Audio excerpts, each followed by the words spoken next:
Hello there, I'm Mike Goode. I'm one of the gardeners that oversee the village garden at our church campus. If you are not familiar with where the garden is located, it's located at the main entrance coming off the Pipeline Road. What I'd like to do today is share with you some of the techniques for growing herbs. You can grow many different types of herbs, but today I'm going to concentrate on 3. But what we're going to need is a bag of potting soil. We're going to need an 8-inch terracotta pot and some terracotta shards. Shards are simply broken up pieces of pottery. And also I'm going to be planting basil, sweet basil, marjoram, and also English thyme. So we're going to start off with just putting our shards in the bottom of the pot. By the way, one of the important things too is to remember, get a clay pot that has an opening in the bottom. That is most important. You never want to plant anything in a pot that is not opened at the bottom. But it serves as good drainage, and also there's just something more organic about using a clay pot as opposed to something plastic or colored. Alright, with that being said, we're going to fill up our terracotta pot with some potting soil. And as I add the potting soil, I am going to pack it down slightly, not packing it down so much that it's going to be tight, but keeping it loose, but packing it down so that there won't be any air pockets whenever we water. Alright, looks like we're getting almost there.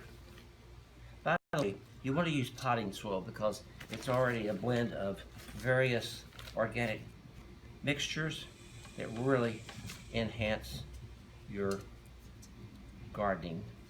Alright, I've got that packed down loose but nicely. One of the things we're going to start off with is the basil. And it's very easy just to tap it out.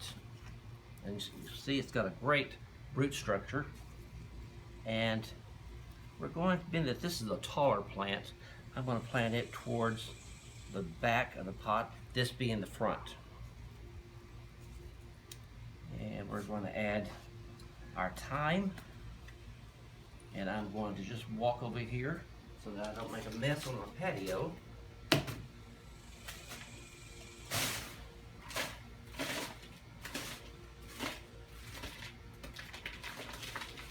By the way, you'll notice that it appears that I'm being somewhat rough in unpotting this. Plants are very sturdy. They're not sissies like we sometimes think they are, and they can endure just some major manhandling, if you will.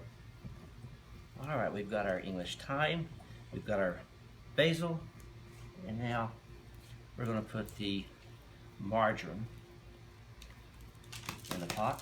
And you'll notice that I'm putting this towards the front of the pot because you'll notice it has a cascade ability. So that's going to be pretty. Kind of squash that around. And then we're going to do another one and put it right there, and watch how I squeeze it. It's not going to hurt the plant, so you can be somewhat more physical with it than what you might suspect.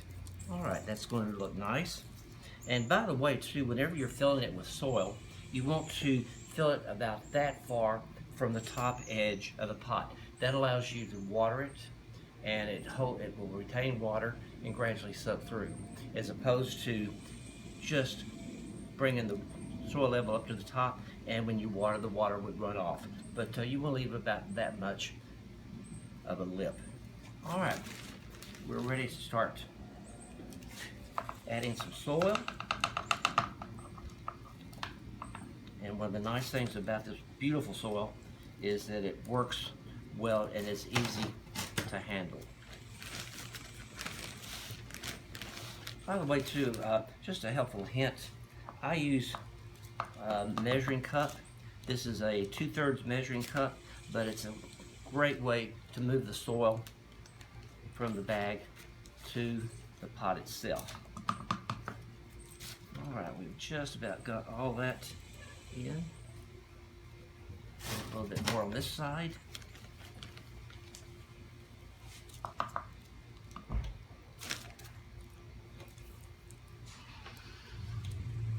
And I think one more will do it. By the way, these herbs, like most herbs, will require sunshine, full sun. You can have it in maybe a semi-sunny spot with the leaves kind of casting a shadow over it, but not throughout the day. You want them out in the sun. Also, too, just to mention that this size here, remember, was an 8-inch pot, and this is certainly adequate for a kitchen herb garden. One of the other things too that is very nice about growing herbs, that they're not inclined to get insects or diseases. They're pretty much immune to any of that. All right, I think we've got a pretty good idea of what it's going to look like. We're going to water that in. And also too, I wanted to share with you, and if you'll wait right there, folks, I'll be right back. One of the beauties of herbs is that you can cut the herbs in your pot and make a floral arrangement. And these are very nice to put on a table if you're having a garden party, or perhaps just a brunch, but maybe have 1 or 3, however many you'd like to use, but they work nicely. Also too, one of the things about an herb pot, especially this size, is that you can certainly take it as a hostess gift. You can make one for Mom for Mother's Day, or create one by themes with whatever decorations you wanted to put in it, and take it as a gift for just about any occasion. And finally, I have a project for the kids. This is a dish that is full of water. Actually not full, but it's just enough to cover the bottom. This is a stalk of celery. And you can create another celery stalk from just keeping this in the water and changing the water every other day. But soon the leaves of the celery will begin to come out of the middle, and they'll get about this high, and you can cut it off and use it for greens. You can also do the very same thing with carrots, turnips, cabbage, mint, and a lot of other different plants. But that's a great project for the kids, especially during the summer. So, anyway, keep that in mind. It's a great gift. As I said, it's fun for the kids. Each child can make one, and you can also make an herb arrangement. Thanks for tuning in.